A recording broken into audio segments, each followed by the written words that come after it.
सत्संग जी, प्यार से कहना धन निरंकार जी। सभी संत भक्त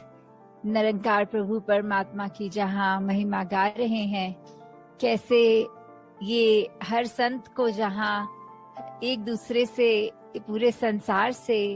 ये आदर सम्मान प्यार करुणा विशालता ऐसे अन्य गुण और उसके साथ जहाँ पेश आना है, क्योंकि एक संत ही सिर्फ ये अपना दिल इतना मासूम इतना कोमल रख सकते हैं कि पूरे संसार का सुख दुख वैसे ही एक, चाहे उसको हम एम्पैथी का वर्ड दे सकते हैं, पूरी बात समझते हुए अपना ही मानकर आगे बढ़ते हैं। तो कैसे हम उस सुंदर एक संसार के जहाँ रचना करने के लिए वो कंट्रीब्यूशन दें, तो अपना जहाँ सुधार करना है, और ये सुधार सिर्फ और सिर्फ इस निरंकार प्रभु परमात्मा को याद रख के ही हो सकता है। क्योंकि चाहे हमने ब्रह्म ज्ञान ले लिया और अगर जो समय है, जो एक करंट सिचुएशन है, उसमें हमने उसका प्रयोग नहीं किया, तो फिर हम उस समय अगर एक संतमति अपना नहीं रहे, ये ब्रह्म ज्ञान याद नहीं, तो जैसे पीछे कहावत भी लिखी हुई है कि ज्ञान कर्म, ये जो बात आ रही है कि ये ज्ञान और कर्म की बात,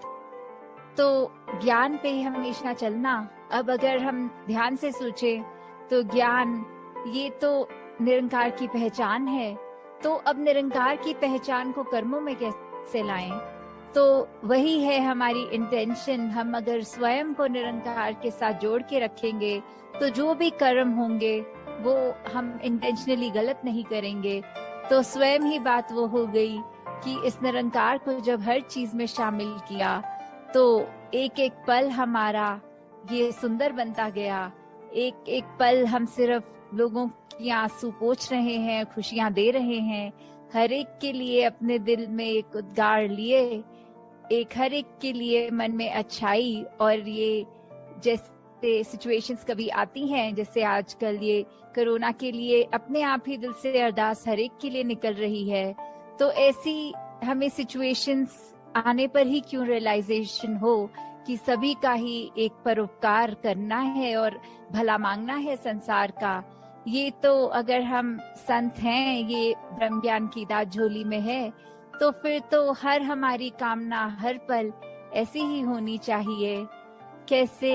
एक जो हमारी जीवन काल की यात्रा है, इसने जब चलना है तो फिर हम सही और ही अपने कदम रखें, सही दिशा में रखें। और कहीं हमारे अगर कर्म बिगड़ गए, कोई सोच में खामी आ गई, कभी निरंकार को भूल के कुछ ऐसी बात हो गई जो एक इंसान कहने के लायक नहीं हमें कहलाई, तो कैसे हमने उस बात पे भी सुधार करना है। तो कैसे ये जो शरीर है, इसने हर एक का ही एक दिन खत्म हो जाना है, तो जीते जी ही अपना जीवन हम संवार लें और अधिक से अधिक अपने आप को एक सेल्फ करेक्शन मोड में ही रखें। जैसे कबीर जी का भी वो दोहा कि माटी कहे कुम्हार से, तू क्या मुझे रोंदे, एक दिन ऐसा आएगा मैं रोंदूंगी तो है। तो कैसे एक बात कि एक कुम्हार, एक प्रोफेशनली घड़ा बनाने वाला या कोई भी वो मिट्टी के बर्तन बना रहा है, तो उसने कैसे एक आकार दे दिया, तो वो मिट्टी के पॉइंट ऑफ व्यू से बात बोल रहे हैं कि अभी तो you think you are in charge, तो कैसे भी मुझे रूप आकार दे पा रहे हो, पर आखिर में ये शरीर तुम्हारा भी तो मिट्टी ही है। जब ये यात्रा एक जीवन काल की ओवर हो जाएगी तो कैसे